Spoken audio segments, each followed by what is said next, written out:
I don't need to be a dope boy, my poetry is dope enough. Trapping interstellar while my third eye open up. See through all the lies that y'all telling with a straight face. Return of the luminous ones. Y'all better make way to find a chapter. Find a collapse on all you politicians. They politicking how to lead a world, no pot to piss in. The way I think is more deep and in the Grand Canyon. I guarantee this black man would be the man standing. My premonition match the OMAC calendar. It's always accurate like a lightweight challenger. For all you wicked witches and the Wizard of Oz, you and that man behind the curtain, yeah, y'all fixing to fall. Only a matter of time before shit hit the fan. Here's an idiot's guide for you on how to get a man. I don't need a bunch of homers to ride or die with me. I could call on Hey Roo to fly the skies with me. We going through the transition and that's all she wrote. Put on my uncle, gave my Jesus peace back to the Pope. Came back for ancient times to bring heaven on earth. I was the last golden child that returned to the birth. We going through the transition and that's all she wrote. Put on my uncle, gave my Jesus peace back to the Pope. Came back for ancient times to bring heaven on earth. I was the last golden child that returned to his birth. When I'm riding on the city streets, never really miss a beat. To the point of no return, unless I turn another cheek. Catch me on my dating bot, smooth as I wanna be. Just being me, never chilling with the wannabes. God in the flesh, dated bad since Atlantis. Because my history is more than they can understand it. My melanated skin, star brush from the astro. I'm made of dark energy created from black holes. Know thyself, the only one you can lean on. I got some school books that y'all can break y'all weed on. Our here's Martin Luther King and slave ships. But what about the underwater cities and spaceships? My mystical mind, we had the government covering. But if the OMAD tip will fly away like a mothership, we're African people, we're the real Anunnaki, wearing feathers on their heads, just a few feet taller than me. Through the transition, and that's all she wrote. Put on my uncle, gave my Jesus peace back to the Pope. Came back for ancient times to bring heaven on earth. I was the last golden child that returned to the birth. We going through the transition, and that's all she wrote. Put on my uncle, gave my Jesus peace back to the Pope. Came back for ancient times to bring heaven on earth. I was the last golden child that returned to his birth. Yo, don't look at me the same, I ain't nothing like I used to be. Upgraded daily through the lies and all the foolery. My dream became lucid, I travel back in time, collecting life data for my subconscious mind. That father let me know that anything is possible by pulling down the universe through my crown chakra. Manipulate the energy is all an illusion. Knowing who you are kills all the confusion. Why 85% judge off my appearance? I use alchemy to create the word potential. My lyrics turn divas right back at the queens. Why dope boys to think twice, appearing back on the scene. Everybody gone mad, blaming media outlet. The new black Hollywood chosen straight out the project. Homo agenda war, sucking up to the master. While the whole community going up in disaster. We going through the transition and that's all she wrote. Put on my uncle, gave my Jesus peace back to the Pope. Came back for ancient times to bring heaven on earth. I was the last golden child that returned to the birth. We going through the transition and that's all she wrote. Put on my uncle, gave my Jesus peace back to the Pope. Came back for ancient times to bring heaven on earth. I was the last golden child that returned to his birth. His birth. His birth.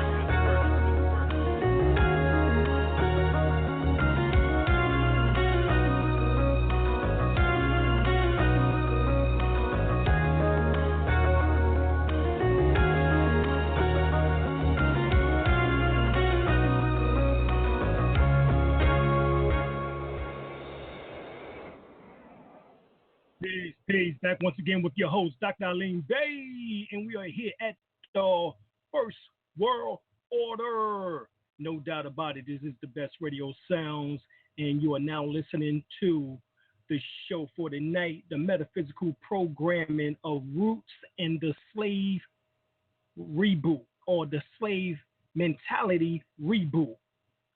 All right, get that title. Once again, the metaphysical programming, the Roots and the Slave Mentality Reboot. All right, that's the name for the night show. Let me bring on my co-host, Brother L. Are you here? Hey, I'll tell you, Washington East, Dr. Alim. Yeah, Washington East. Grand Sheik, how you doing tonight? Chief, doing very well, brother. All right. No doubt about it. We got a good show for tonight, and you know what the topic is. We talked about it last night. Yep. So this we did. Is, right, the metaphysical program, the Roots and the Slavery Mentality Reboot. All right. Brother L, I know you got something to drop on it because you called me and informed me what was really going on. I still ain't got a chance to watch it yet, but everybody remember the first one, so it can't be too far away from it. But of course, there was some upgrade. So Let's talk about that for a minute. Well, like I said before, they had when they first came on, they had a story about one Kunta Kinte was first born, but before Kunta Kinte was first born, they had showed where the Moors was against the other Moors who was against slavery, and especially enslaving their own people. They showed this one faction fighting against the other, which they didn't show in the original root story. Then on this one, they had quite a few sisters and brothers wearing turbans, which they didn't do in the story of roots. And but it's still propagating the same thing. I saw it again last night, and the usual slave story, routine, dogging the brothers out, torturing them, cutting their feet off, raping the sisters, it goes on and on and on, it has certain things that he had trained his daughter to speak of a little of his language, the Mandinka language, which they didn't have in the first roots. But it had not Chicken George, but Fiddler. Fiddler had got killed last night in the second episode, fighting these Europeans. Because in the first roots, Fiddler had died of old age. Exactly. Yeah, he died of old age in the first roots, but in this one, he died fighting. He went down fighting, and they didn't have it. Like I said, it had a different format to it, but it's still propagating the same thing. They want to propagate us being victims. We the victims. And this is all they're showing. Of course, you and I both know they ain't gonna never show us enslaving Europeans. They'll show us enslaving each other, or our own people, but never Europeans. So this is what's going on. Well, that's interesting that you spoke about Fiddler getting killed. Of course, we know in the original one that was played by Lou Gossett Jr. And we know that originally Kunta Kinte, Toby, Kunta Kinte, as he was young, was played by the brother from Reading Rainbow. All right? And then as he got older, we know it was John Amos who played Kunta Kinte. Now, it's interesting that John Amos came out recently and spoke about saying that Roots remake shows Hollywood is creatively bankrupt. This is what he said. He said that Hollywood is creatively bankrupt. And he goes on, I'm going to read the article. He says John Amos isn't known for biting his tongue, and that has been well documented, especially when his character James was killed off of Good Times. But now the Roots remake is airing soon, and the actor has voiced his opinion about the History Channel series and how he's not sure that it will be as impactful as the original version was. Roots, which originally aired on ABC in January 1977, was the most watched series at that time, with the award to prove its impact. Amos, who played the adult Toby in the original series, spoke to the Huffington Post about why the remake may not do as well as the original. He said, I guess that it will be contingent upon how well it's done, but I don't think that it's going to have the same impact for a number of reasons, he said. One, the circumstances that Root was made originally showed under was totally different circumstances than today. Today, there seems to be a tremendously more programming. What did he say? He says today there seems to be tremendously more programming that has black subject matters and black characters both on screen and behind the scenes, and it exists with the development of the original. So much time has passed. In fact, damn near 40 years, 39 years, to be right and exact. And he goes on and he says, took a swipe at Hollywood and said that the History Channel decided to remake Roots is further evidence, for the most part, that Hollywood is creatively bankrupt. They have to keep going back to what has been done and what's successful because they're pretty much out of fresh ideas. But now they say Amos has a problem sharing his opinion. So he has made that statement. You know, what you think about that, Brother L, you know, about what he's saying is? Oh, I think it's very true, you know, because, they, like you said, even in the music industry, the same way. They always taking certain tones and off old music and put it with the new. The same thing with Hollywood. You know, they losing all their creativity. They ain't creating. No, they always like the Man from U.N.C.L.E.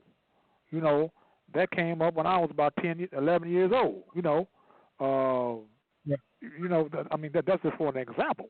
You know, but a lot of it turned out to be a flop because a lot of the younger generation didn't know who these characters was. You know, it didn't fly. You know, same thing with Roots today. You know, plus you got a lot more conscious out here than you did than preceding history. You know, but you know, it was a different time. But this is, you know, than it was today. So, like I said, the same old thing. You know, like 12 Years a Slave, Django Unchained. This other slavery series that comes on WGN in Chicago. And matter of fact, they're going to have a second season to it. I forgot the name of the movie, but it's a TV premiere. And they're going to have a second season. You know, and I'm wondering why are they coming on with all these slavery movies, you know. And this is to propagate, to keep the people thinking that we're the only ones that made victims and not anyone else. Right, as well as also disconnect us from the land. Yes, you know, he said in the movie yesterday, Gunther Kente was saying that, God, I hate this country. I hate America. You know, I hate America. That's a sign right there to disconnect us from the land. You know, well, we Americans, we are Aborigine, indigenous American. You know, I looked in the etymology dictionary what Aborigine meant. Ab meaning the very first. In Chambers etymology dictionary, I mean the very first. Original, okay, the very first original people. You know, so I mean, you know, we know that was once called Morocco, El Moruca, you know, El Morica. You know, we know this, you know, but they never talked about anything Africa being connected to America, to the American continent. And like I said, this is again, they propagating like I said, disconnected us from the American continent, from the Alma Rocks, you know, what they call Americas today. And this is what all it's about. And the thing is, too, is that what we found out about Alex Haley is that not only was he, you know, more than a 20-year veteran in the military, the Navy, you know, but the man plagiarized Roots and made up the story of Kunta Kinte, you know, and he was sued by Harold Carlander. That I didn't know. Yeah, he was sued by Harold Carlander, a pal, Albion, who was the author of a book called African in the 1970s. And for the plagiarism, he had to cough up $500,000 to court. Harold Carlander won against Alex Haley in court, $500,000 for plagiarism. Alex Haley is a goddamn Cherokee. You're straight up boy. Right. He's not from his ancestry wasn't recently from Africa. He made the story up. So I wonder, did he know that? Of course he did. That's why he would not answer my damn questions when I confronted him a couple of years before he died. When he came to my school, my alma mater, Federal State University. That's the reason why he went and talked to me. He just looked at me, put his head down, and signed the damn book, and then basically told me, to get on. He didn't say it, but his actions showed that. You know what I'm saying? So, this slavery thing is a fantastic tale of Europeans who didn't have the technology to distill water. I wait for a person to show me how the Albion was able to take salt water over a 3 to 4 month voyage and transform it into fresh water without a distillation process. They couldn't, because they didn't have that kind of technology. Right. Or, how much water would they have needed to put on a ship that can hold 200 to 500 people, in order to make the trip for 3 to 4 months, being that, you can only go without water for a week and a half or so, before you dehydrate, and, at least by the week and a half, going into the second week, it's critical. You about to die. Mm-hmm. And remember now, we didn't have sodas and teas and lemonade and shit like that. That's right. Per se, we didn't have that type of stuff in which that we were just able to, pop a damn top and and go on and start swigging. That wasn't that type of thing. How could anyone survive traveling by a boat, allegedly being strapped down as they shoulders like sardines for 3 to 4 months voyage straight? And what was the food rations that you would give them? Right. What they showed us, they always gave us some type of oatmeal or some porridge or some shit. Some kind of, they had in the bowl, How were you able to keep that food fresh enough? Right. How did they keep that food fresh for 3 to 4 months? Now, you can probably keep oats pretty well, but then in order to make it soft and palatable, well, damn, you need water, don't you? So here go you cutting into your water supply, for the food rations, in which that you're supposed to be giving to those to drink. Right. But food, water, we're looking at people who would be vomiting because they would be seasick. You're looking at nausea. You're looking at urine, feces. Mm-hmm. Not just feces, diarrhea. The areas, what I'm saying? Who cleaned this shit? Who cleaned it? How could people, you're talking about a disease-ridden ship. Right. That's exactly what we're talking about. That's exactly what we're talking about. So, we know that there were, quote-unquote, Africans who did come here, but they came on their own fruition. They came on their own free will. They were not slaves. All right? We're talking about Mansa Abu Bakari, Kiata the first, the second is who we're going to talk about, who was the brother to Mansa Musa.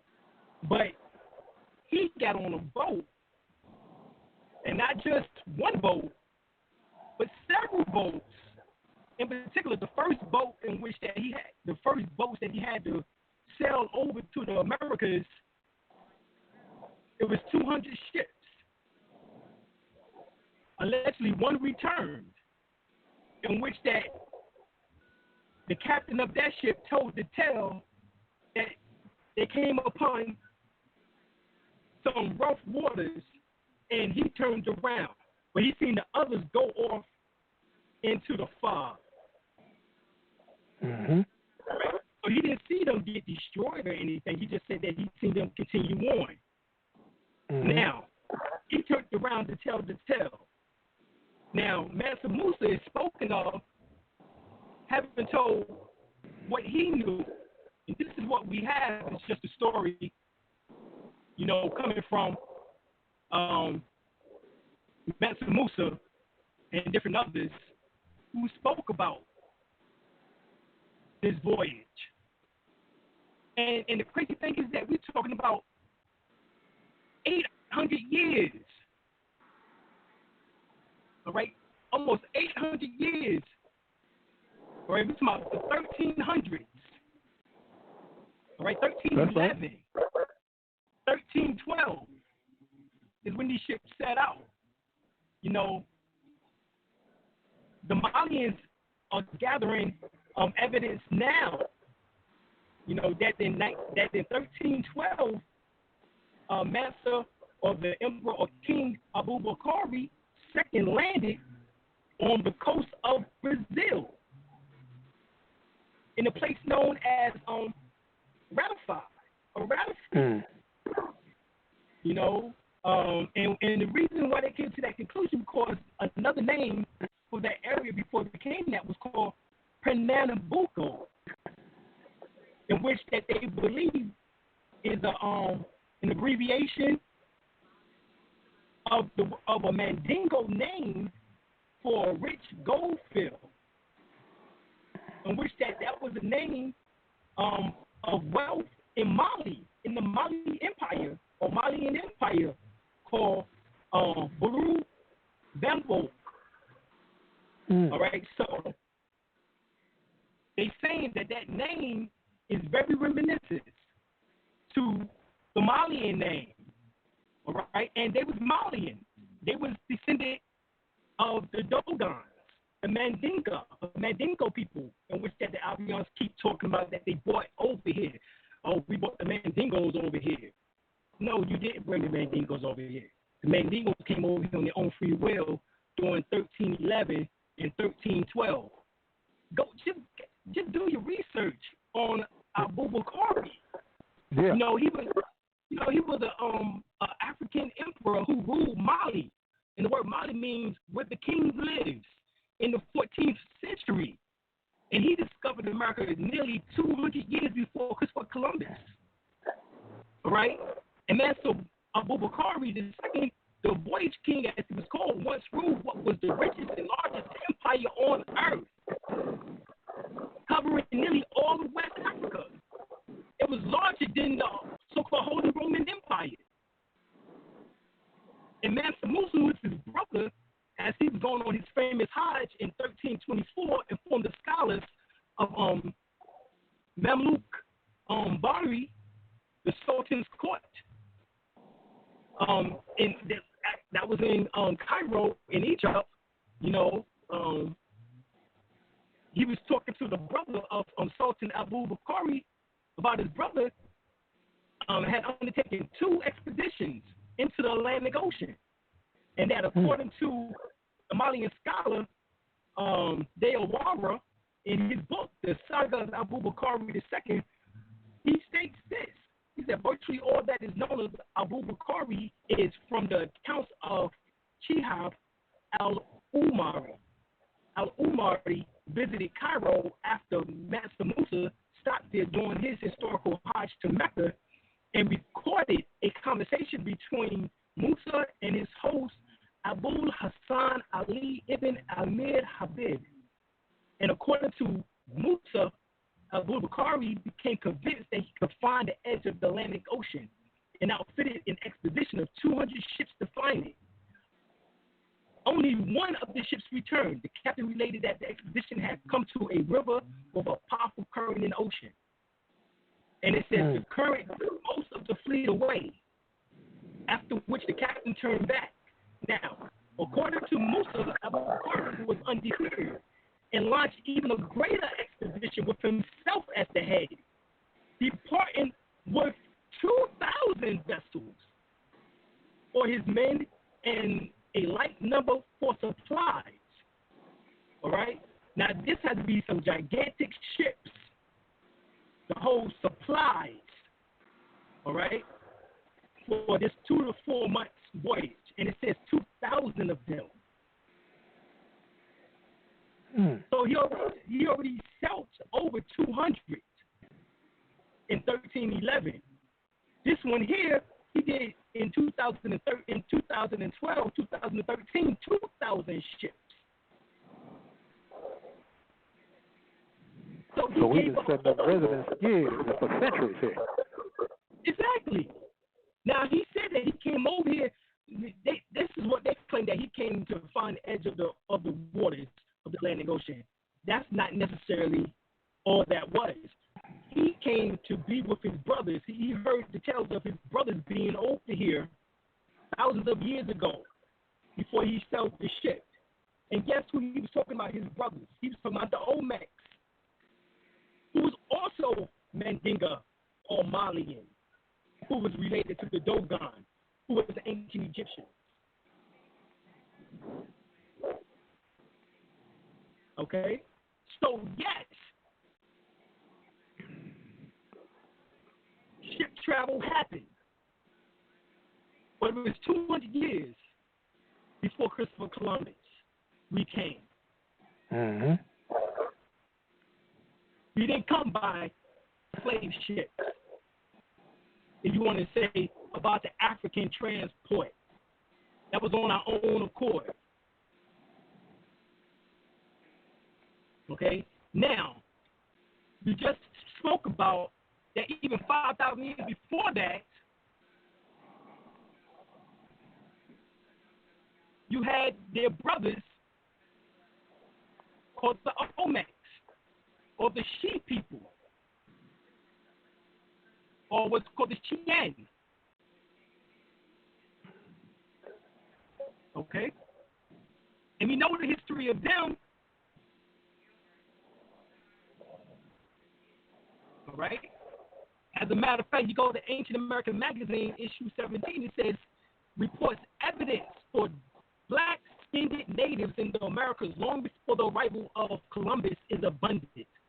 From the distinctively negroid features of Colossus Olmec sculptured head and a pre-Aztec obsidian bowl being upheld by a figure with unmistakably black characteristics to the bones of negroid persons excavated from a 2,000-year-old mound in northern Wisconsin.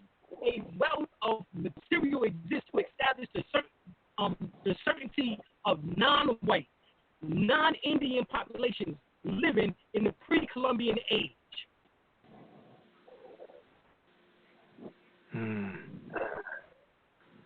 We was already here. So even if you want to speak about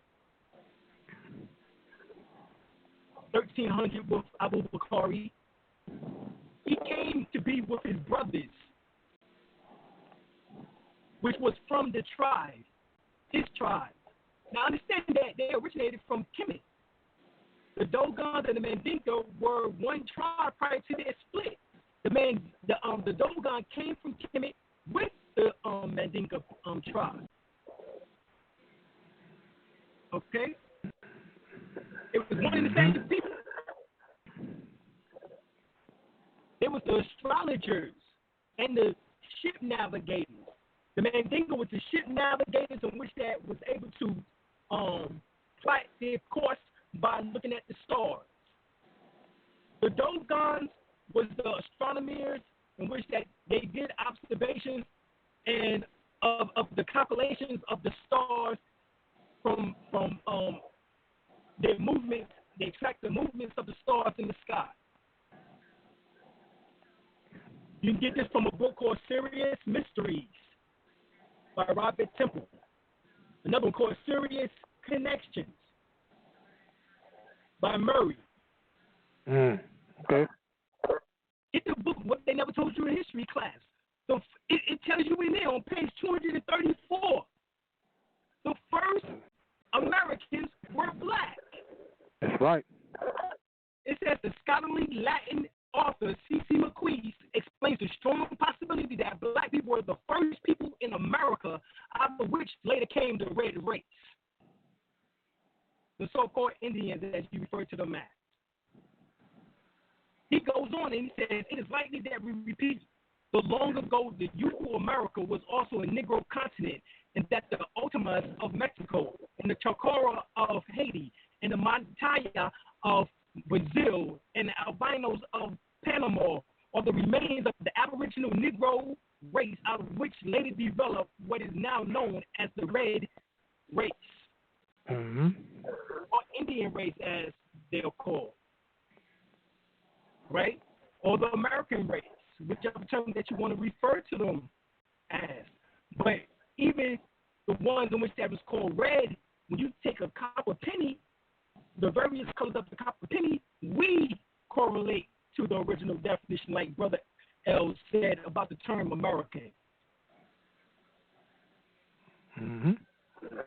We correlate to the colors. Right? All right. Brother L. Yeah.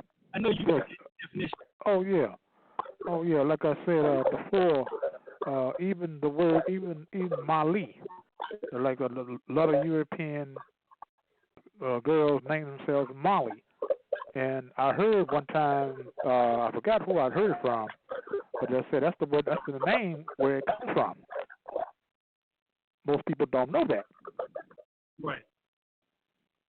The Molly comes from the African term Mali, from the Mali Empire. Right. Maru or I.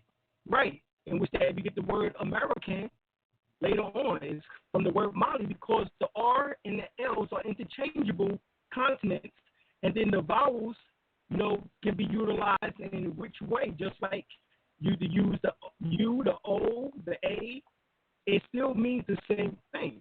When you look up the word American, I think it was Webster's dictionary, American dictionary, I think it was 1828. Right, 1828.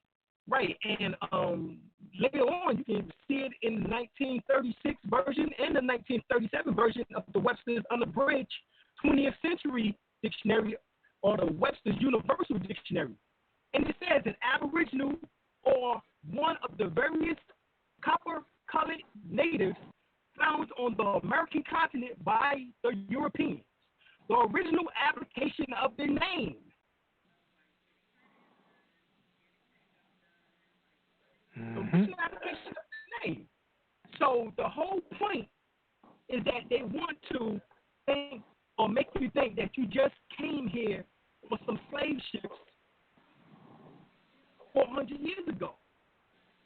That is still probably when the vast majority of you was already here. We took about 85 to 92%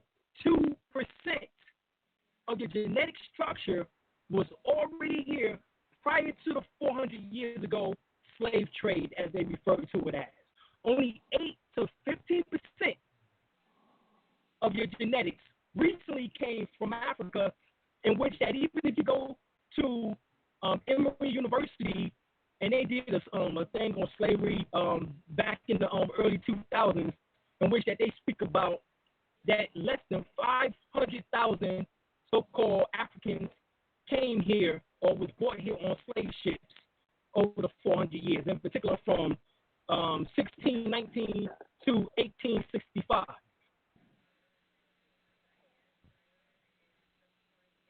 Okay? That was here to North America, less than 500,000. Okay?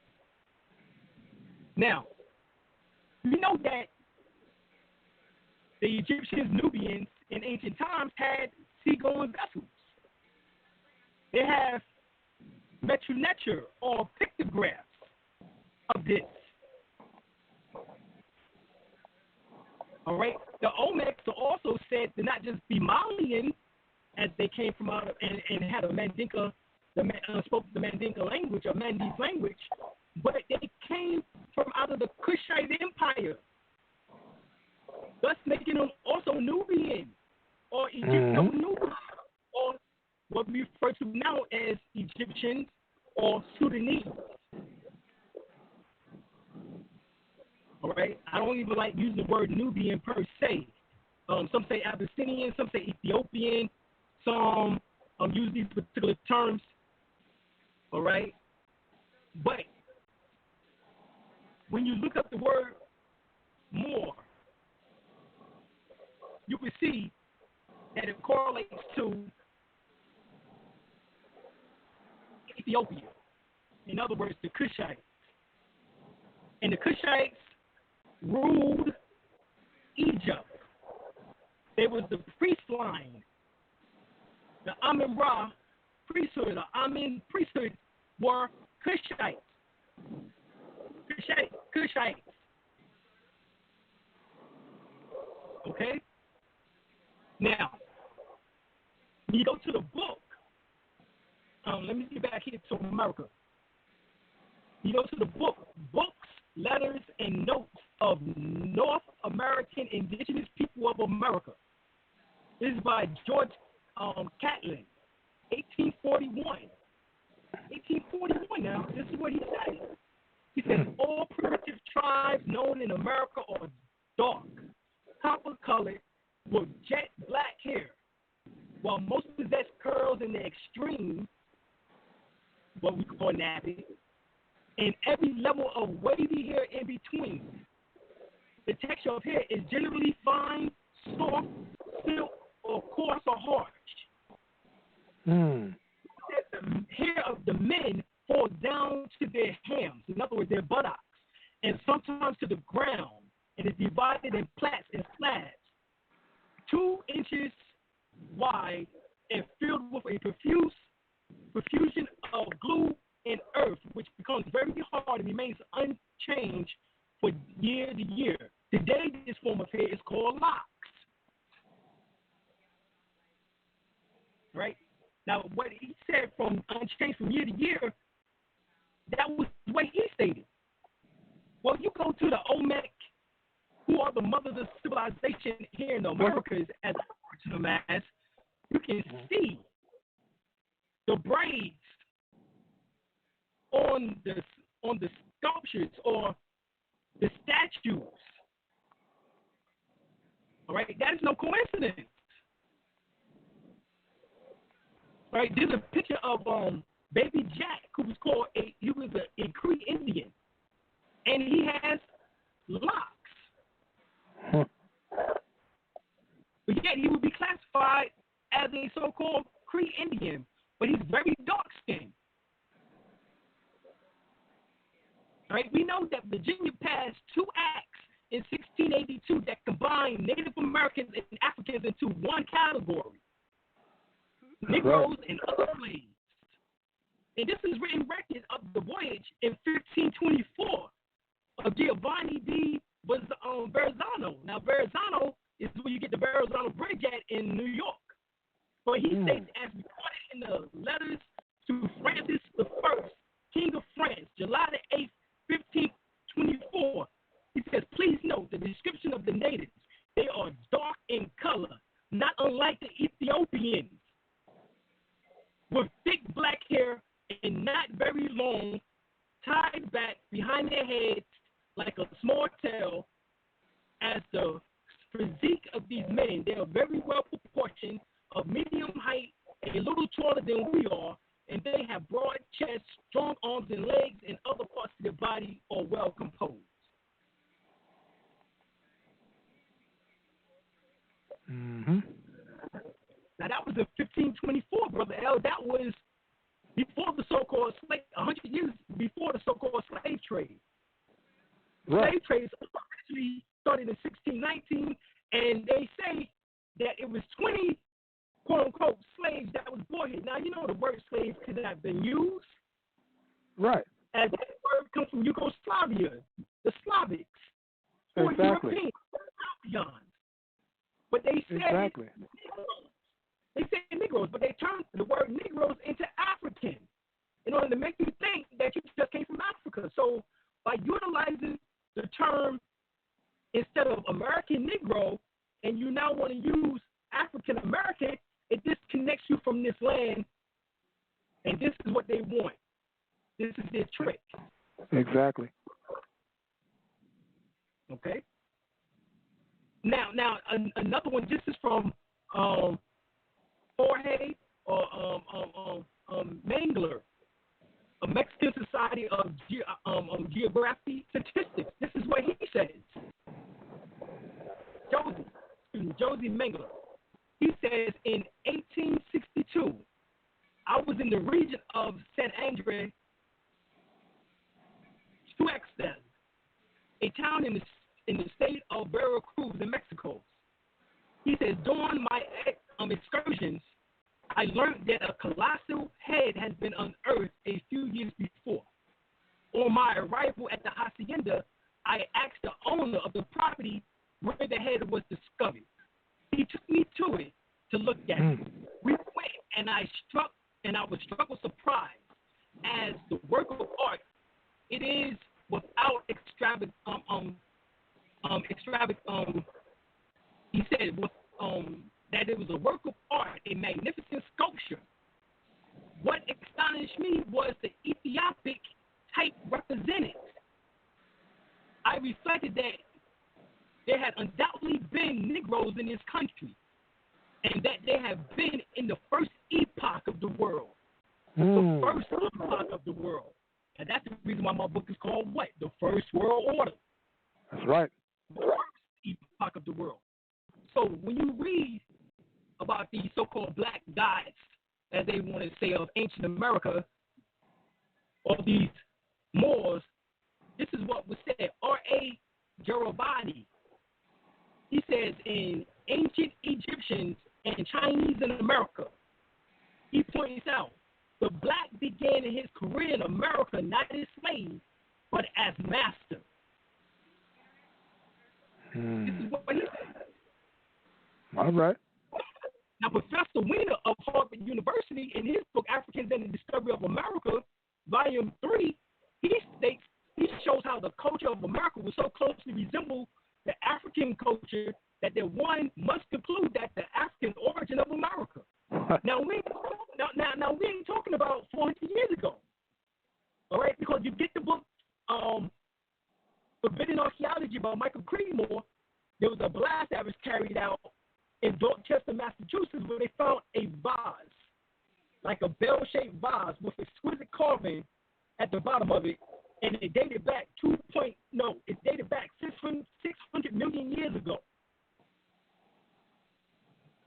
So we've been here on this continent of North America, Central and South America, for over 600 million years, which is 400 million years before the so-called continental drift, in which that was told to us in science class, which is when the tectonic plates of the earth shifted because of volcanic activity or some other type of classic destruction or disaster in which that occurred. What really happened is that the earth has been growing for over billions and millions of years. 300,000 tons of stardust energy force of the planet Earth daily. Water forced to the Earth daily from outer, as they say, from outer space. And to accommodate, it grows just like you grow. You grew during puberty. Well, the Earth grows too. All right, this is nothing new. Right now, it goes further and it says the black gods and messiahs were worshipped in the New World before Columbus. African and American were in all possibility once joined, as it was, right? I think you said that earlier, Brother L. Geologically, botanically, and zoologically, they were all very related. Of course, camels, tigers, elephants have all been found here in North America. Pangea. Right.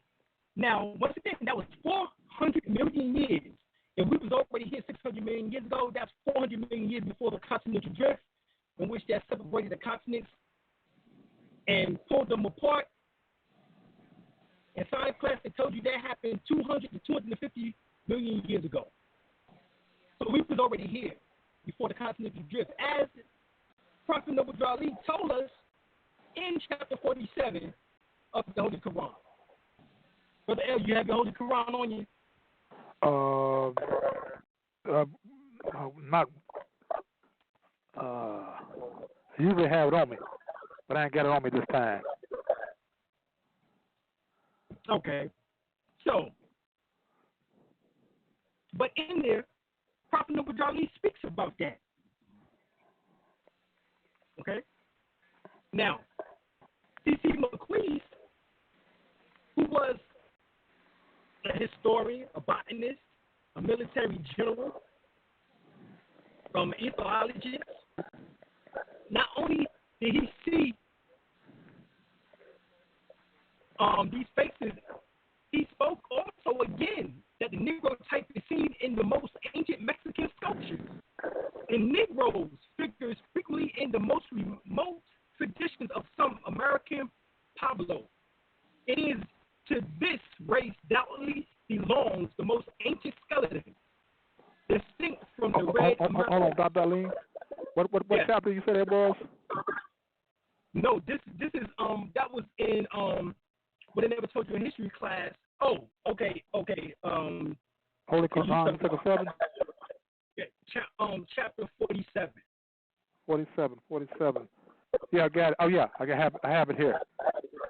Okay. Is this Egypt, the capital of the empire of the Dominion of Africa?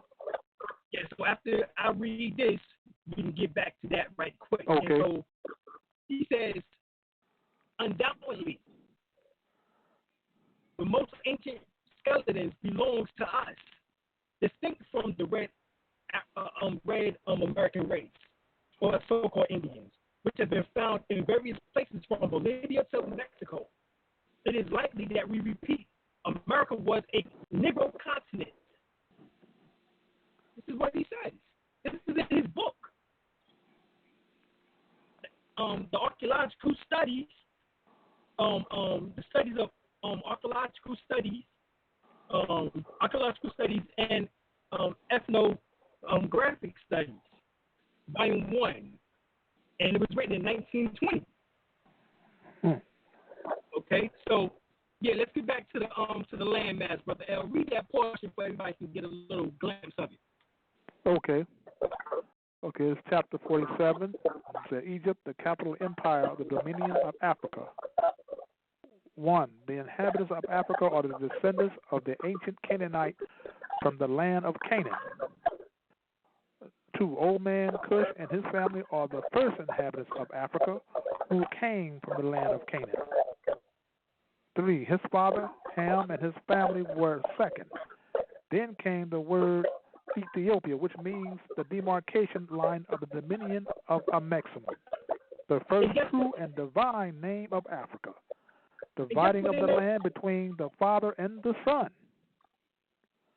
4. The Dominion of Cush, north, east, south, East Africa, and northwest and southwest was his father's dominion of Africa. 5. In later years, many of their brethren from Asia and the Holy Lands joined them. 6. The Moabites formed the land of Moab, received permission from the pharaohs of Egypt to settle and inhabit northwest Africa. They were the founders and are the true possessors of the present Moroccan Empire, that is America. Most people think, when you think about Morocco, they think you're talking about northwest Africa. No, that is the Moroccan kingdom. The Moroccan Empire is here, what they call America. Okay, so let me go on. With their Canaanite, Hittite, and Amorite brethren who were sojourned from the land of Canaan seeking new homes.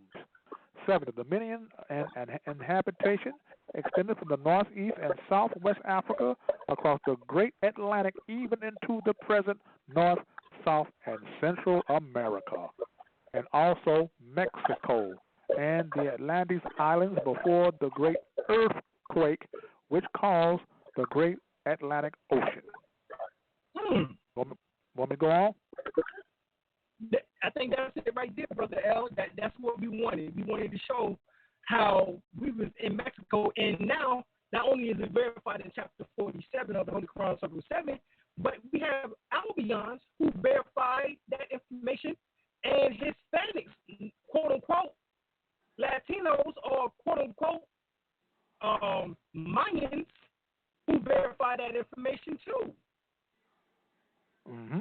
As a matter of fact, my wife and I went on a cruise to Mexico to Tulum,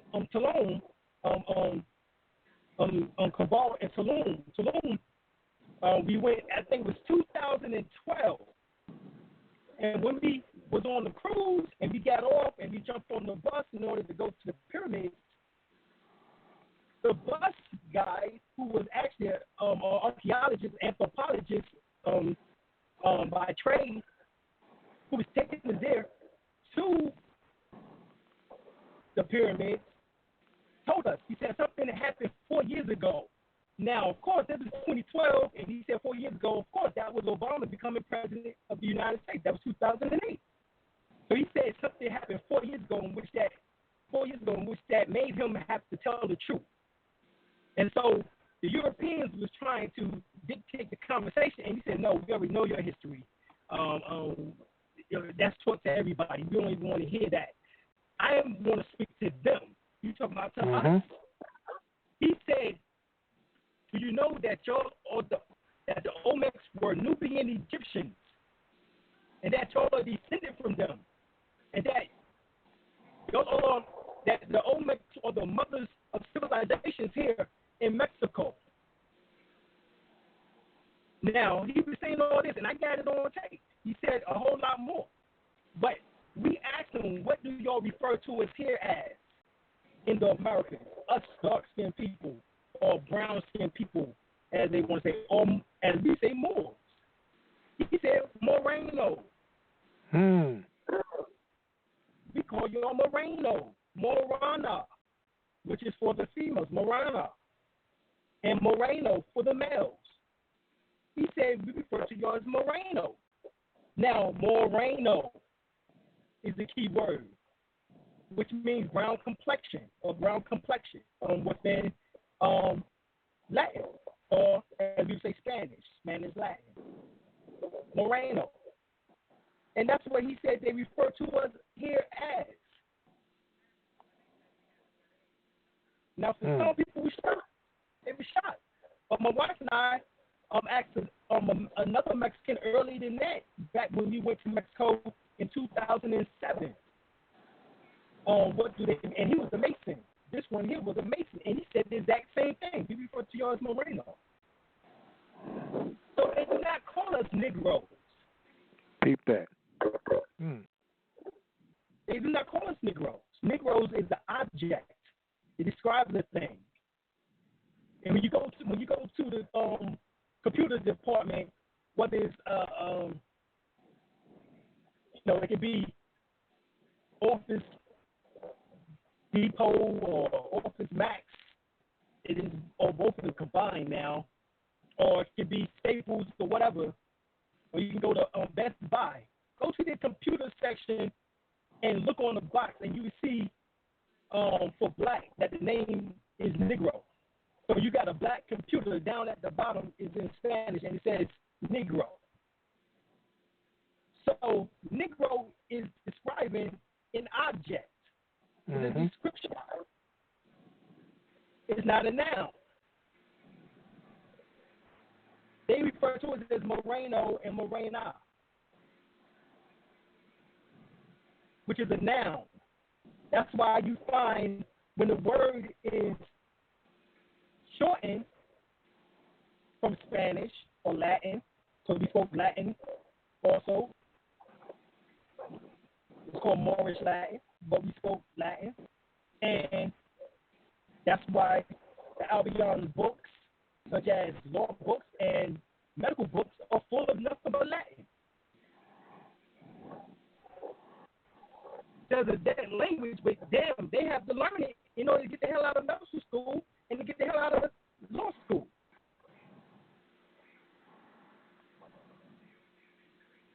So it ain't too damn dead.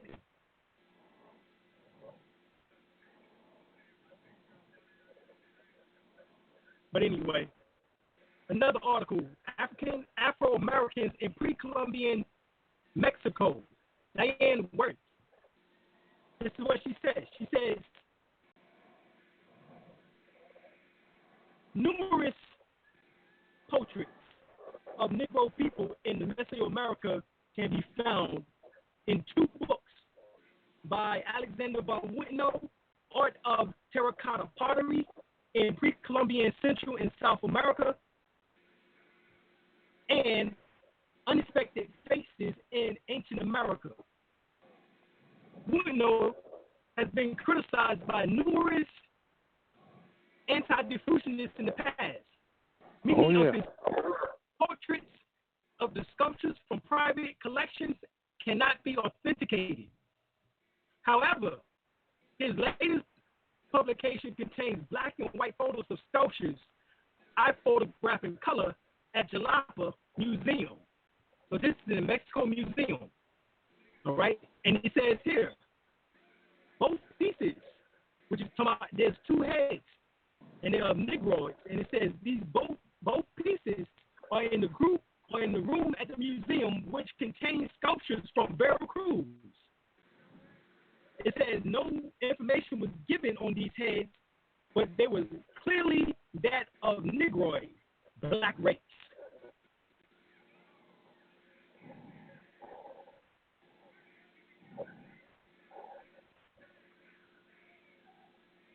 All right, we go even far that even California was named after a Moorish queen, a Moabitist queen by the name of Khalifa. Yep. And we know that Mexico was once part, or California was once part of Mexico. Right. Before they started closing it off, as they would say. That's where Mexico got its name from, the Olmecs. Right, the Olmecs, exactly.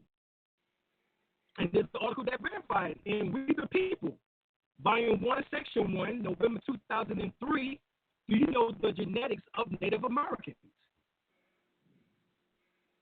And it says all these, it says right here.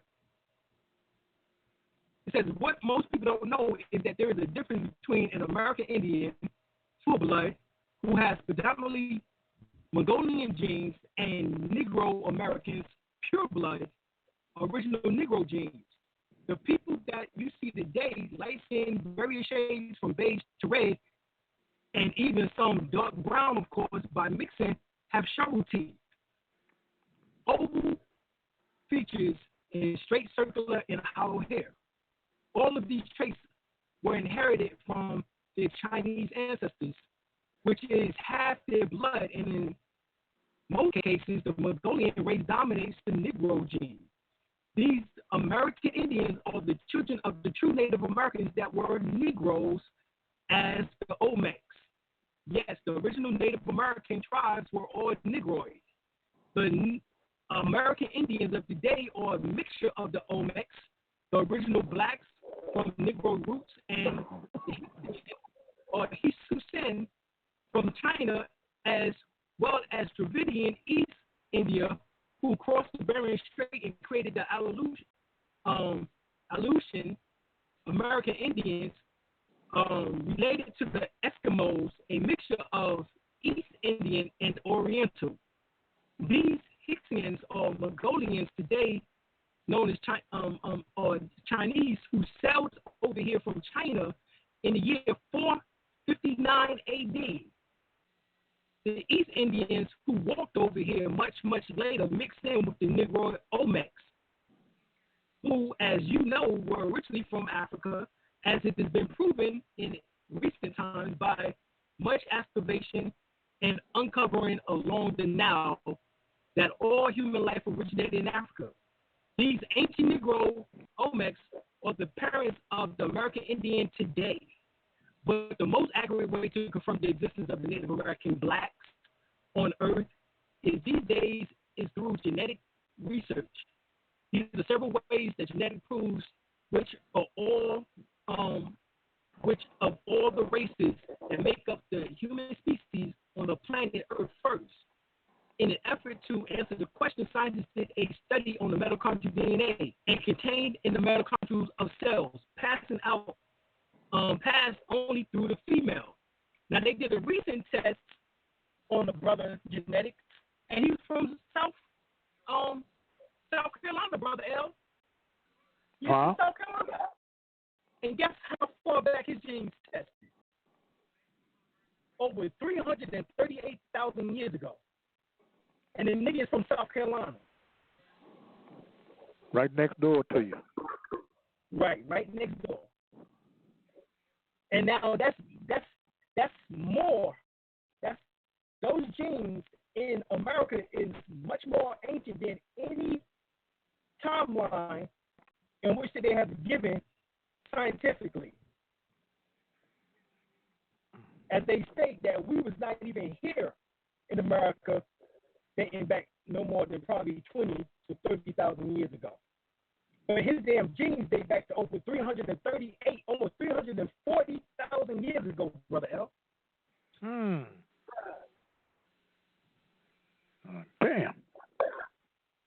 So they keep coming up with this bullshit roots shit. This roots bullshit. Right. Exactly. Some even say, LaPont as well as James Churchward and others say America might have been even inhabited first. Right. Matter of fact, there's a book. It's called Ancient Mystic Oriental Masonry by Swinburne Kramer. This is what he says, Brother L. Check this out. All right. When following the course of constellations, those immovably and perpetually fasten upon America or reach, it will appear that which all that is sublime in the historic past centuries upon Egypt, all that is sublime in the historical past centuries upon America, which is Atlantis. He calls America Atlantis. And as the curtain which has hitherto concealed the prehistoric connection between the people of ancient Egypt and of America is lifted, it will be seen that the people of the eagle on the Nile being descended from the original people of the eagle on this continent, and the two and the twine of one, and that prehistoric America was the original Egypt or eagle land prior to the mighty disposition of the days of Peleg, which is when the earth was divided and the great globe itself was nearly rent asunder. Now, this is the same thing that Prophet Noble Jolly just basically said. Say Agassi, this is what he says. He said, first being among continents, America has been forcefully dominated the New World. Hers was the first dry land lifted up out of the waters. Hers was the first shore wash by the ocean that enveloped all the earth besides. And while Europe was represented only by islands raising here and there above the sea, America, Atlantis, they call America Atlantis now, already stretched in the unbroken line of land from Nova Scotia to the far west.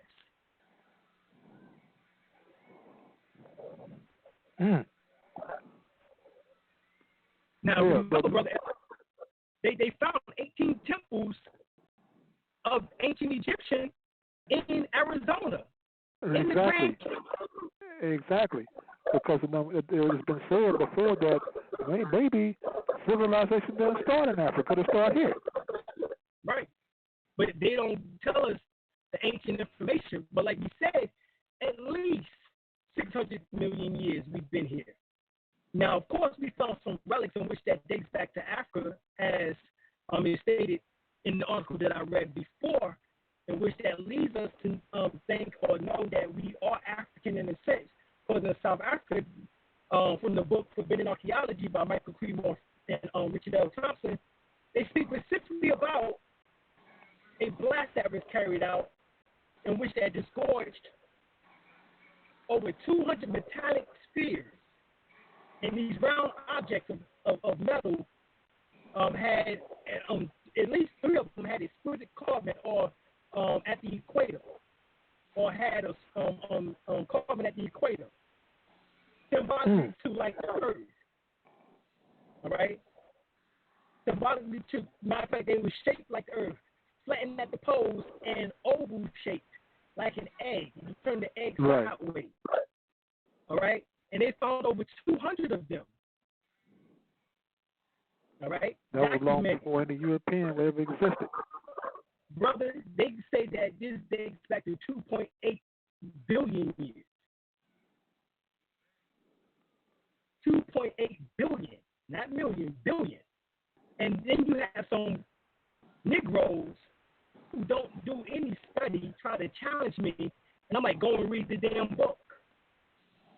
That's right. It's called Forbidden Archaeology, the Hidden History of the Human Race. Not of mankind, of the human race. Exactly. Not kind to a man. No, like a man, the human race, period. Right.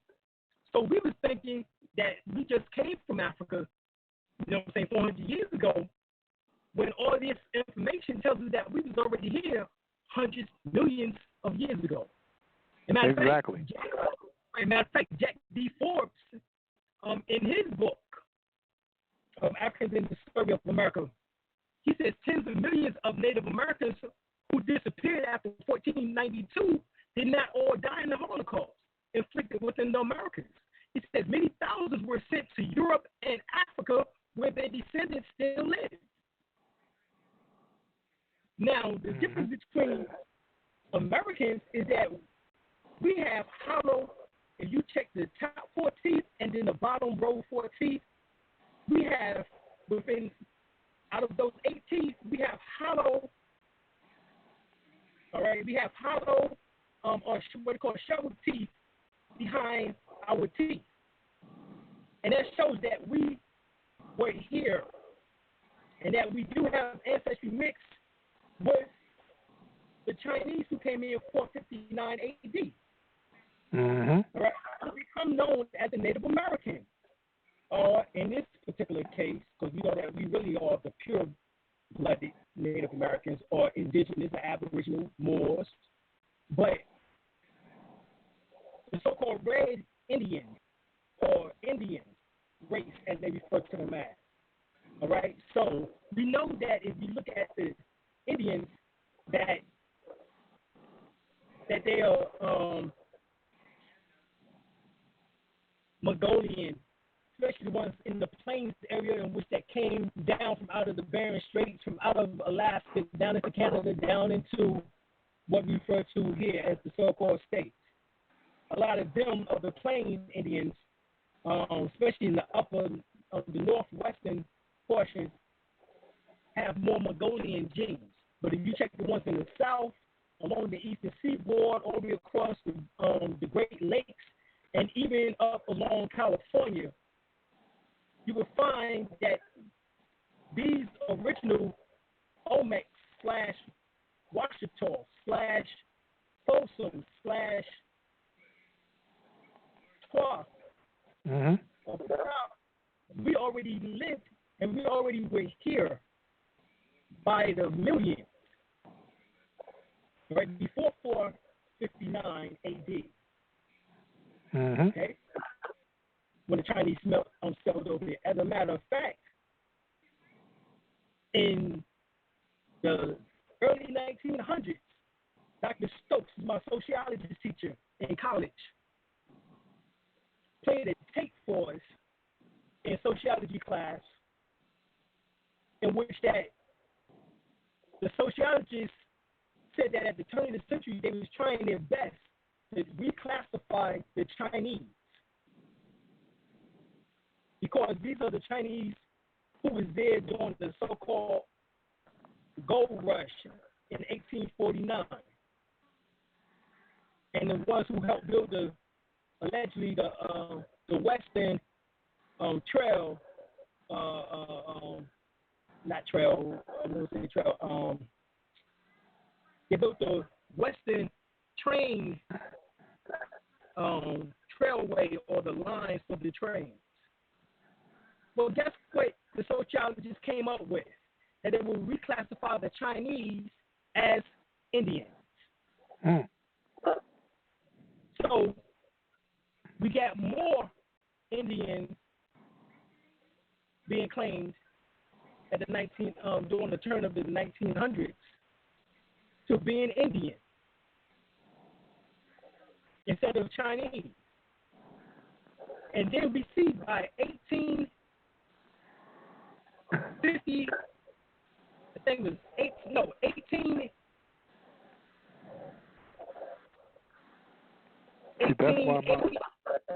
I think it was 18. Go ahead, Brother L. Yeah, that's why my great grandmother looked the way she looked. The picture I sent you. Right, she was Washita, Choctaw, right? Yeah. And see, they don't want to tell us that from 1609 until the early 1800s, between a half to 2/3 of the so-called whites were that was here in the New World was bought as slaves. They referred to them as indentured servants. But these so-called white slaves cleared damn forests, they drained swamps, and built roads. They worked and they died in greater numbers than anyone else. Many of the Union soldiers who made up the ranks of Lincoln's army in southern Ohio, western North Carolina, eastern Tennessee, southern Illinois, Kentucky, and elsewhere were survivors of so-called white slavery and the descendants of these so-called white slaves. It was mostly Irish. Now, people don't believe. Get the book, Huffman. They were white and they were slaves. The untold history of the enslaved whites in early America. That's right. That's the name of the book.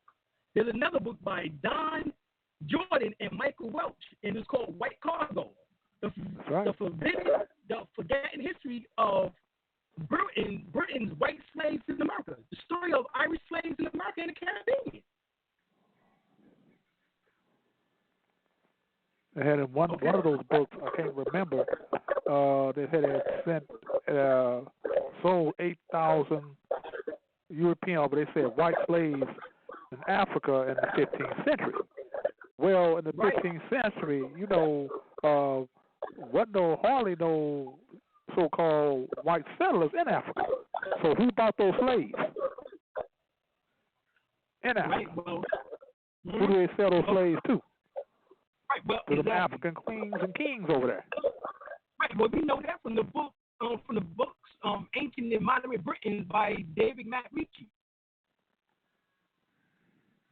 He states that those European countries, France, Portugal, Spain, so-called Great Britain, the United States, all owed us tribute and paid us tribute in order to even sell the so-called seas. They say the 7 seas, but actually there's over 32 seas. But in order to even sell the damn seas, they had to pay us. That's where the term blackmail came from.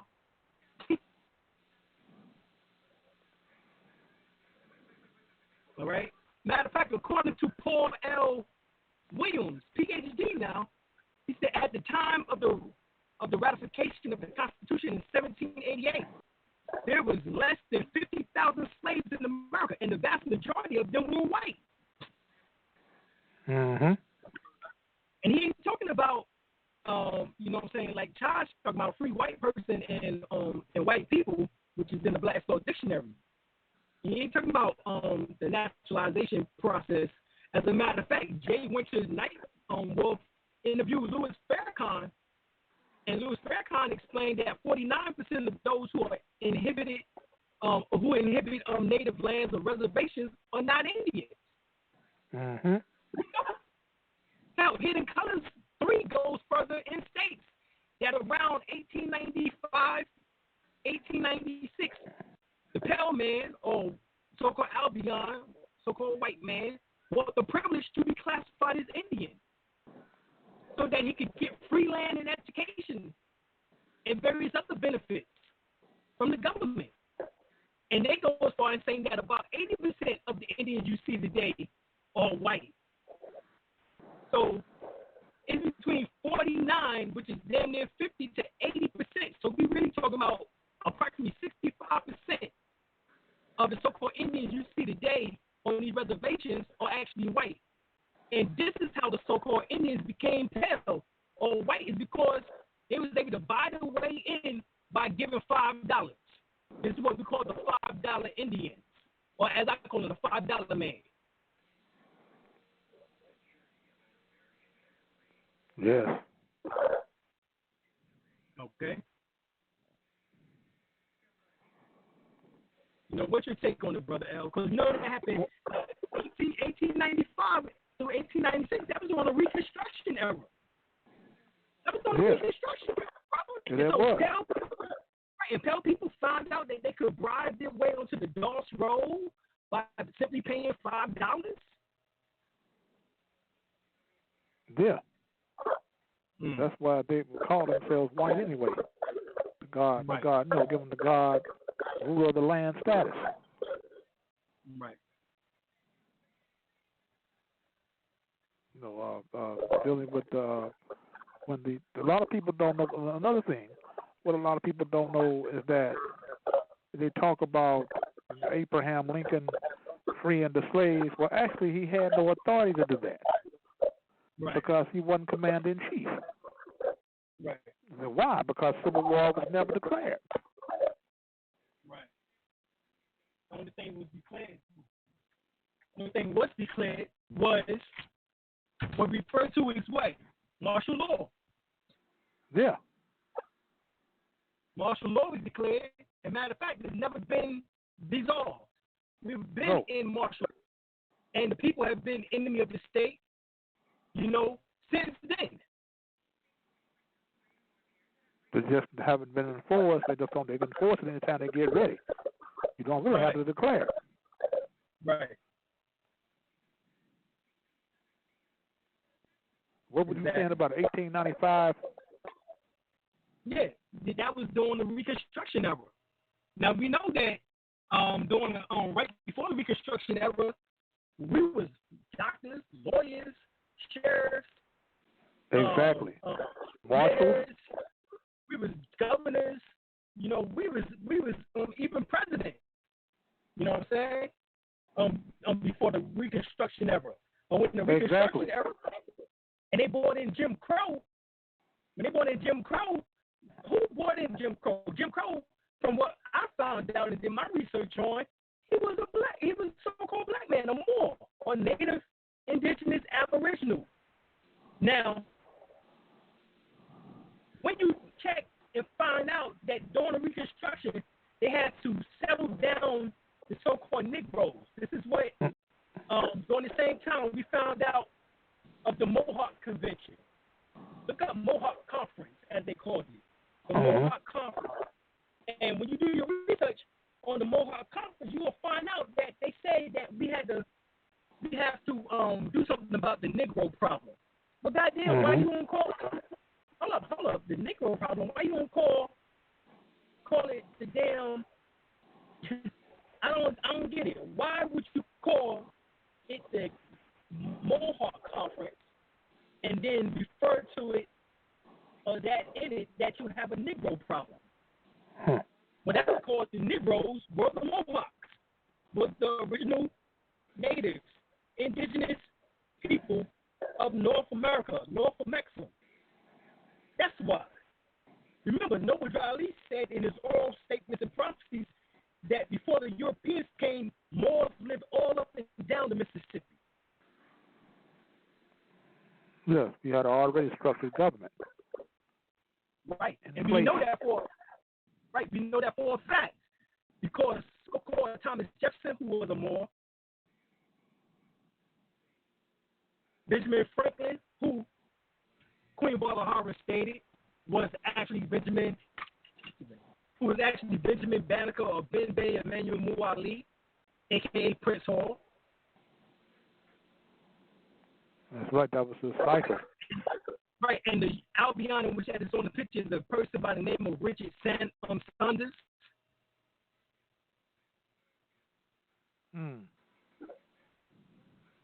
Okay, so this is what is going on. A lot of Reconstruction. It was the Reconstruction era of history, and so you have to come up and meet the fathers of African history, the anthropologists who created the field of African studies and African American studies in today's universities and institutions. They were the teachers of W.B. Du Bois, Zora Neale Houston, and among others. But if you go and read The Miseducation of the Negro and The Education of the Negro by Carter G. Woodson, in particular the Miseducation of the Negro, he states in there, Brother L, he states in there that very few of us came from Africa. And I'm quoting him. That's exactly what he said. He said we are not African Americans or Afro Americans because very few of us came from Africa. Mm-hmm. Now this book was written when? This book was written in the let me see. He was a Harvard, as you know, he was Harvard educated. Matter of fact, he was the second graduate of Harvard, right behind W.B. Du Bois. So let's look it up. Education of a Negro. And when?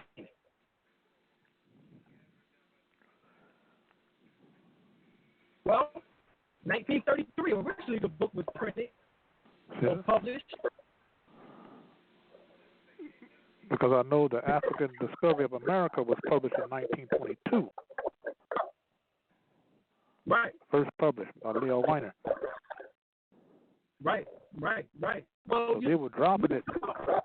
Right. But if you go to Franz Boas and Melvin Herkoskowitz, it was Jews. So here it is. We have Jews headlining our information again, just like they did at NAACP. Yeah. The National Association of Advancement of Colored People. The Jews formed that. So a lot of second, right, go ahead, people still don't know that today. Right.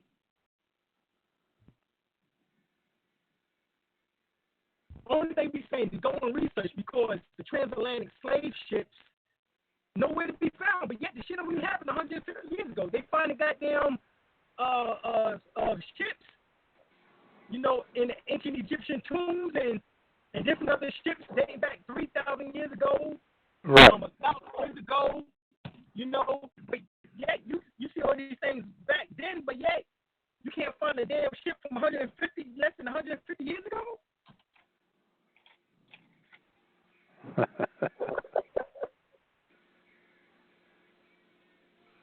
Something wrong, brother. Yes, something is very wrong with that. That was recent compared to these ships you're talking about in Egypt. Exactly. And compared to other ships in which they've been found, the Phoenician ships and different other ships that they found, yeah, very that's very recent compared to that. But yet, my wife went to the Louvre Museum in Paris. No ships. We've been to the British Museum in Britain or England, London. The British Museum has no ships. We've been to the Smithsonian in Washington, D.C., no ships. We've been to the New York History Museum of History and Science in New York, no ships.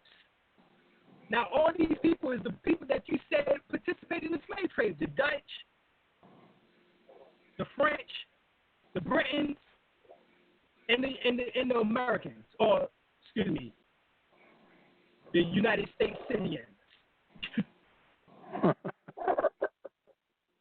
And all of them participated in the slave trade, but yet none of them have any ships. That's beyond me. None dedicated to them at all, you know. Right. Well, this is what I do know, Brother Al, is that Albions, if they have some ships, they would love to bring our children onto them ships, put them in them damn cuffs, handcuffs, and, you know, into them damn chains and shit, and say, see, this is how we brought you here.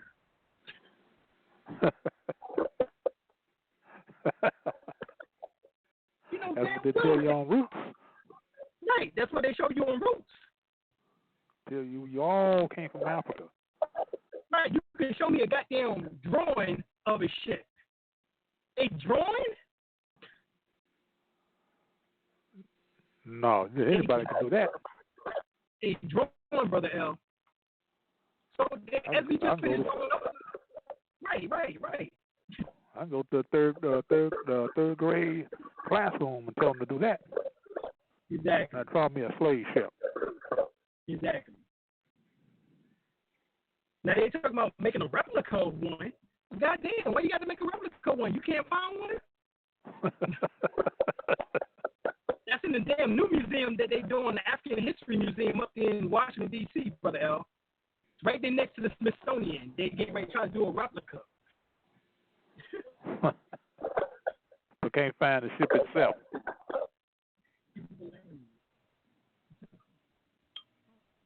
Yeah, go ahead. Right. So they leaving out of history in America over millions of years because they don't want us to be part of that. No. Only to put us to another land and tell you that you're African because you have the same color or complexion. Although people on the continent of Africa might be a little bit darker, different body type or structure, and look facially a little bit different, but yet you're African. Exactly. Yeah, we're not saying that we didn't come from Africa. We're just saying that you didn't bring our asses over here on no goddamn ships 400 years ago, Africa. That was some shit y'all made up. Exactly. We were saying prior to your invasion and settlement in oil intent. That's what Abu Bakari. That's what the Fossils from 75,000 years ago, the Olmecs 5,000 years ago, the Washita 100,000 years ago, the Twa 2 million years ago, and according to civilian archaeology, 600 million years ago. Anytime you go back further than 6,000 years, and up to 6,000 years, they was in the Caucasus Mountains or out of sight for at least 2,000 of those years, according to some texts. All right. So we know, all right, that there was nowhere to be found. Right.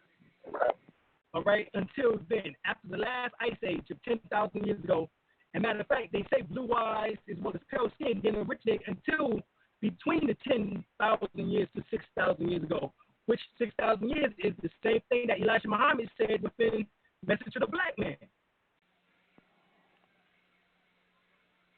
What I'm thinking about is, well, like the new Roots movie. Okay, right. People like Lawrence Fishburne, LeVar Burton, and others.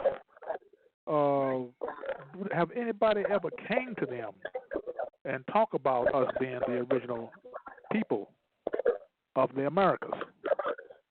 I wonder have they ever heard it before, or have they ever heard anything about the Aboriginal or the word Aboriginal, that they are the Aboriginal indigenous people? Brother L, only thing they had to do is ask their grandmother.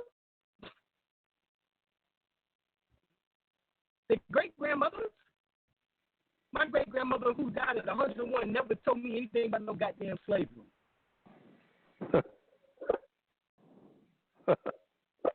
She told me what I had to look out for was that the pale man or white man, only thing he wanted to do is steal your land. That's what my great-grandma told me. She ain't say nothing about no damn slave shit. As a matter of fact, I told my wife to ask her grandmother. And her grandmother said, "No, we was never slaves. We'll die. We'd be buried in our graves before we become slaves. Before we became slaves." So my wife asked her grandmother further. Said, "Grandma, did you know your grandmother and grandfather?" She said, "Yeah." Were they slaves? Now. Brother L, she was 92. Uh-huh. She said, "Yes, I knew my grandmother and grandfather." Did you know your great-grandfather and great-grandmother? She said, "Yeah." Were they slaves? She said, "No." Nobody, Brother L. Now, I'm not saying slavery didn't happen. Don't get me wrong. I'm just saying that we're not so-called black and Negro, and that we are indigenous Americans. Put it that way. Right. And that some of our bloodlines may have been enslaved. But all of us wasn't. But not all of us. Right. As a matter of fact, the movie on the side. Well, they show you in the movie. They show you that in the movie, 12 Years a Slave, or what they really did. They went up and down the goddamn Eastern Seaboard, and inside portions of the Eastern Seaboard, took those from the north down into the south. They showed you that in 12 Years a Slave. Dude was a slave for 12 years. This was an actual true story, y'all. And he was taken from out of New York down into Virginia and made a slave. We know Indians were also called Negroes. Most people don't realize that before the transatlantic slave trade, that races did not exist, at least not in the way that we think of races today. Up until the 17th century, terminology that was used to describe people were a non-racial origin because one's appearance as a means of identification and specification was more significant than it was a racial ideology. That's some new shit. That's some Charles Darwin shit. Anyone with a dark complexion, regardless of their country of origin, was called Negro, and along with the misnomer Indian. Negro was also a term to define the indigenous people. And that's how they were able to write this out of history. The so-called black Indians, dark-skinned Indians, or Moors, as we refer to ourselves as. The process of becoming politically correct in history books is becoming a process that will eventually write so-called black Indians out of history. Case in point, current history records that in 1619, the first African slaves arrived at the shores of Virginia. However, if you read the original report, the word African is not used. The report say 20-some-odd Negroes. Or again, you may remember that in the 1600s, Negroes was the term that was being used for Indians. By changing Negro to Africans, we would now assume that the slaves were from Africa, when actually the slaves came from America, West Indies, where thousands of American Indians were enslaved. Today, Negroes have been politically incorrect and been replaced with African American. However, not all Negroes were African. Many were Native American. If we continue to allow history books to change the word Negro to African American, black Indians will eventually fade into non-existence. Right? This is what it's being said. So Native Americans were also called Moors or black people before the 1400s. The so-called red Indians was recently manufactured by the Europeans. That was a recent manufacture. As a matter of fact, in what's the name of Hidden Colors 3, they spoke about Iron Eye Cody, the Hollywood or Follywood Indian who was actually born of two Italian immigrants. Right. He didn't even have one drop of damn Native American blood in him. But most of the damn Native Americans look like him, a European whitewashed fly.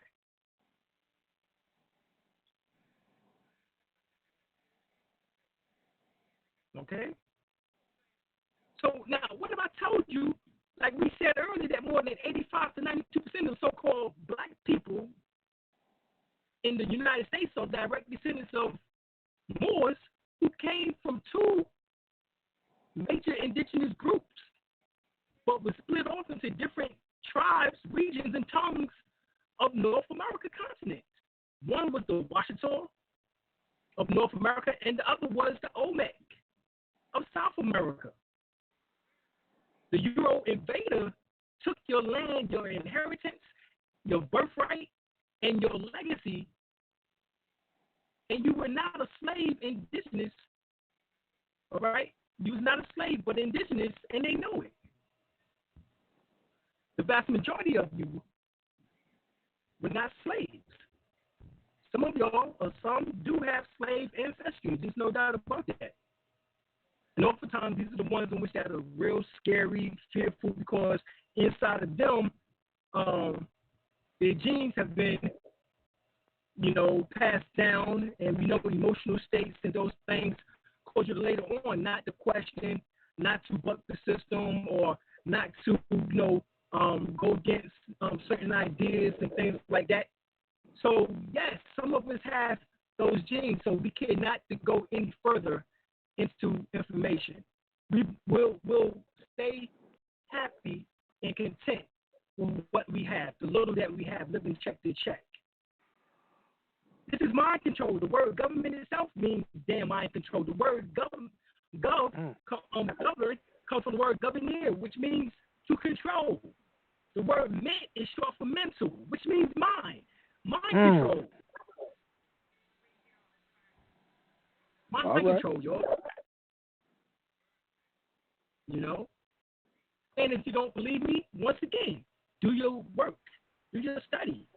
There's another book by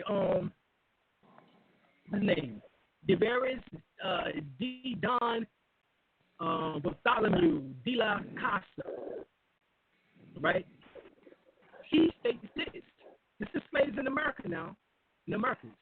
The other Europeans settled in Hispaniola, Cuba, which was named Isabella after Queen Isabella, and San Juan along the coast of Terra Firma, pearls of Honduras, Yucatan, Venezuela, and Guatemala, and Nicaragua, and other several parts of America.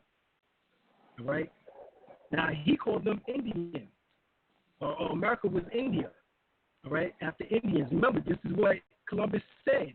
Columbus said he sailed to India in order to find spices and shit. This is what they told you in school when you was coming up. But anyway, they landed unannounced on the habitations of the Indians, which is the Moors. They set fires, killed many men, up to 300 to 400, and they drove them into chains, burnt in born in their ships. The hungry and the thirst set, destroyed parts, and what remained was taken to Panama and Peru. So this is, once again, it's up and down the East Coast, up and down, not the East Coast, but up and down North, Central, and South America with the slave trade.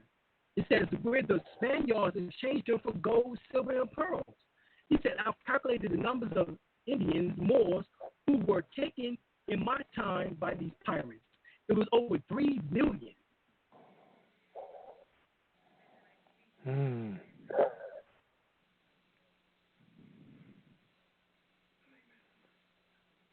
So there's the overwhelming evidence we have for you right now. Those who are listening, this is the overly abundance evidence we have for you right now.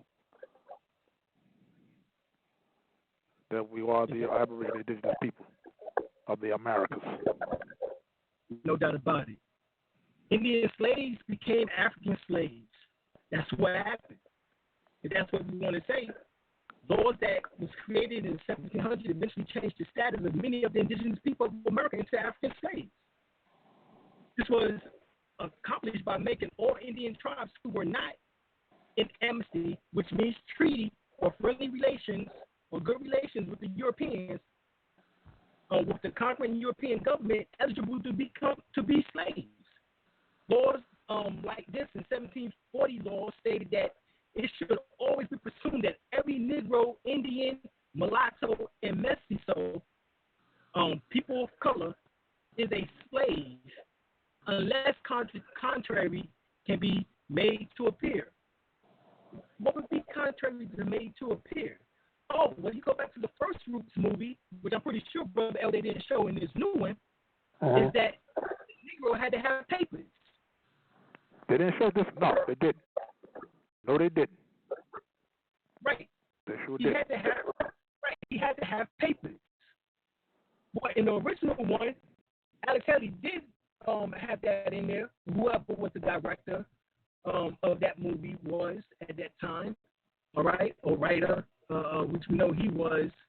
Well, as we said, actually, Harold Corlander was actually write a plagiarist was Alex Haley. But anyway, it says that the tribe that you belong to did not have a treaty, which is contrary proof with the government. It says the tribe was considered an enemy, thus could be captured and sold as slaves. By the late 1700s, because slavery was being equated with African ancestry, Indian slaves were basically categorized as African. They reclassified you. So if you have an ancestry listed on a census as a person of color or mulatto or Negro, you may want to reconsider your true identity. All right?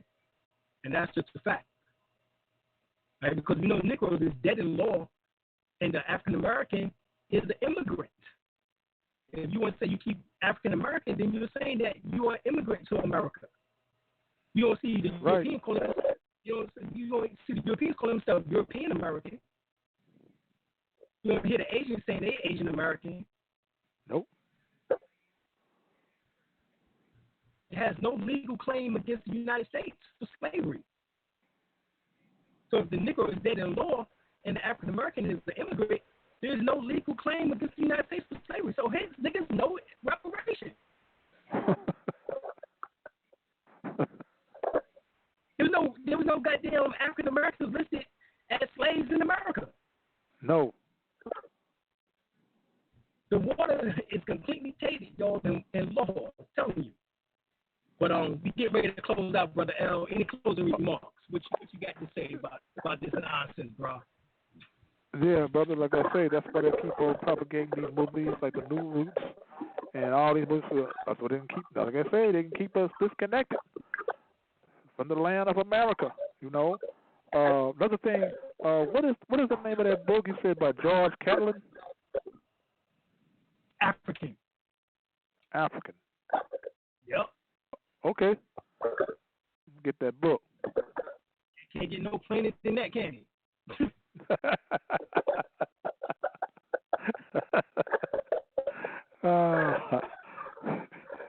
No, you can't, brother. Right. So America has, notice what we've been talking about, that America has had many impacts. Impacts that dated back over 600 million years ago. Impacts that that happened 2 million years ago.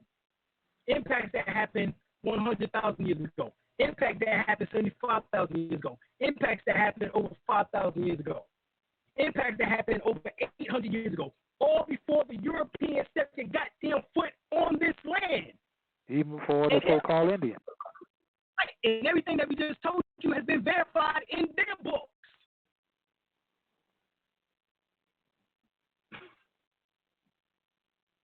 All right? So that's me ending off for tonight. All right, my good brother. Well, hold on. Let's see if we can get a question in. Somebody might have a question. 626-414-3535. That's 626-414-3535. If y'all are interested, give us a call in. If y'all got a question, give us a call in. You got a comment, give us a call in. Whatever the case is, that's 626-414-3535. All right? We got about 10 minutes left. If not, we're going to close it on out. I'm going to hit y'all off with some songs. It's up to y'all. All right? So, once again, any question, comments, 626-414-3535. Hit us up. Right. Callers? Nope. Oh, yep, we got area code 540. Area code 540, you on the line. Peace, Brother Alim. Peace, Brother Shaheem. Peace, my good brother. Hey, this is James calling from ATL territory. I wanted to make a comment. I know you were mentioning the Asian connection to us melanated people, and I wanted to make the comment that a lot of children, specifically so-called black babies, are usually born with a really dark spot right over the top of the crack of their behind, and that's called a Mongolian spot. And that Mongolian spot is basically like just a warehouse of melanin just sitting in the back of your spine, called the Mongolian spot, which, under my understanding, I'm assuming the Mongols were dark, or at least their predecessors was the dark Asians or dark Africans and moved into Asia. So that's why Elijah Muhammad and them called us Asiatics. Okay. I always wonder where the connection came from. Definitely. But yeah, I just wanted to make that comment. Also, Dr. Alim, do you know any you got any connects as far as Washington down here in the Atlanta area? Yes, in the Augusta area. Yes, in the Augusta area. Mm-hmm. Oh yeah, it's a little far away, but that's as close as we can get. All right. Well, I guess I'll shoot your email or something to get the info on that. But we do have some members, some national. So yes, I can hook you up with them. Sure. I know I called about the think tank a couple of weeks ago, so I guess I was just trying to link up with some people. I guess in the area. I can link you up with them. They're in Atlanta. Yeah. So just email me. Okay. Which email? Dr. Alim El-Bey. Dr. Alim El-Bey at. Mm-hmm. At what? Dr. Alim El-Bey at Gmail. At Gmail. Okay. All right. Email you there. Good show once again. Appreciate everything, brothers. Keep putting in the good work. And let this consciousness take over this nation so we can get back to where we're supposed to be. No doubt about it. I appreciate you. Thank you for calling. All right, no doubt. Appreciate you, God. Now, like he said, that was called the Mongolian spot, which is a green area right above the crack of the behind, in which that babies are born with so-called Negro babies, are born with Moorish babies, are born with. All right, because Noble Ali, Elijah Muhammad, which is also Master Muhammad, and we got the teachers from, who was both actually members of the Moral Science Temple of America, as well as Nation God on Earth, which was formerly known as the 5%ers, all state that we are Asiatics. The reason why they say Asiatic is because a large portion of our genes come from Australia, or from what they call Afroloid.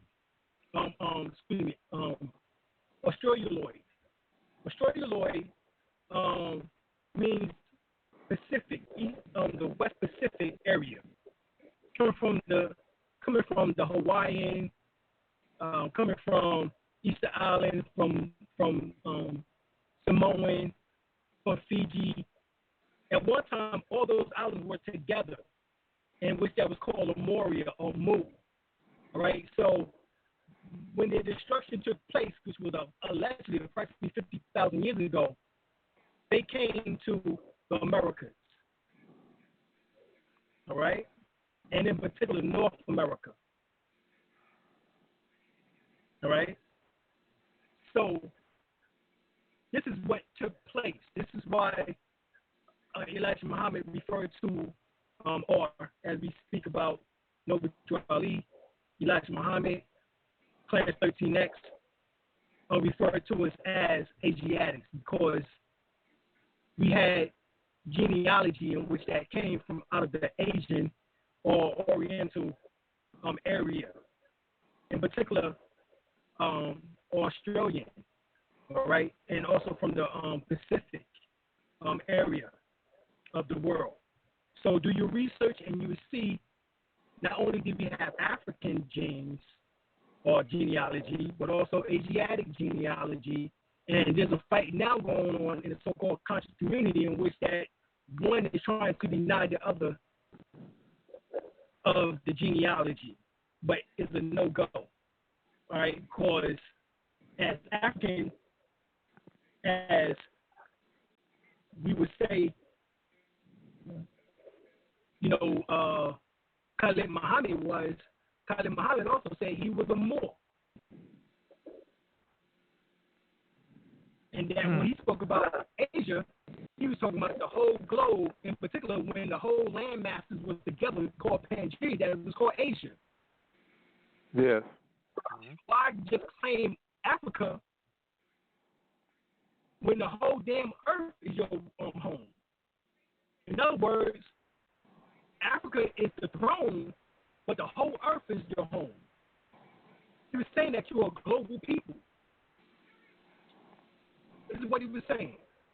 All right, so we're gonna end off there, and we're gonna catch up back on the as they say on the flip side next week, 8 p.m. Eastern Standard Time. It's gonna be me and Brother Fahim once again, Grand Sheik, Chief. All right, / United Washington / Pillow Wings Institute. All right, et cetera, et cetera. Be giving it all out. All right? So check this out. Peace. Whether you suffer from pain in your back to aches in your knees, come on down and purchase you some ancestral tea to get rid of all the parasites, toxins, and fleas. Spiritual elevation for cosmic gravitation. So put away the patience, cause there's no time to be wasted.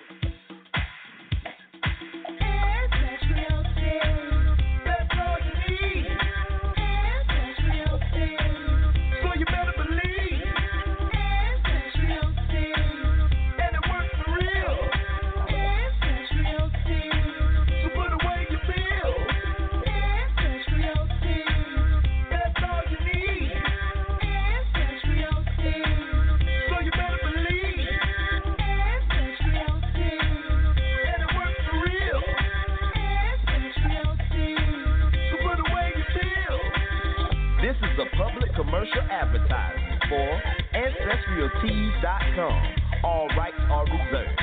Peace.